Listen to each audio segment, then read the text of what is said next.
செய்கிறவங்க இப்போ மிகப்பெரிய பணக்காரங்களா இருக்காங்க. ஆனால் விவசாயிகள் வறுமையில் வாடிக்கொண்டிருக்கிறார்கள். தற்கொலையும் செய்கிறாங்க. அவர்கள் சேற்றில் காலை வைத்தால்தான் நாங்கள் சோற்றில் கை வைக்க முடியும். அதை புரிஞ்சுட்டு அவங்களுக்கு உதவி செய்யுங்க. அவங்களுக்கு உதவி செய்யுங்க. விளைபொருட்களை அணுகாமல் பாதுகாக்க குளிரூட்டப்பட்ட சேமிப்பு கிடங்குகள் மற்றும் குளிரூட்டப்பட்ட வாகனங்களை ஏற்படுத்தி கொடுங்க. நாட்டில் பெண் குழந்தைகளுக்கு முக்கியத்துவம் கொடுங்க. குழந்தைகள் தோட்டத்தில் மொட்டுகள் போன்றவர்கள்.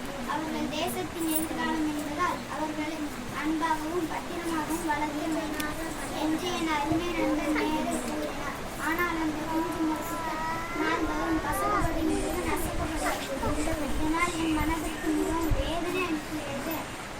கல்வி கண் திறந்த காமராஜர் நான் பிறந்த நாள் கல்வி வளர்ச்சி நாள் அறிவிச்சு கொண்டாட நமக்கு போதாது. அது உங்கள் வாழ்க்கையில் ஒரு மாற்றத்தை கொடுக்கும். ஆகட்டும், பார்க்கலாமே.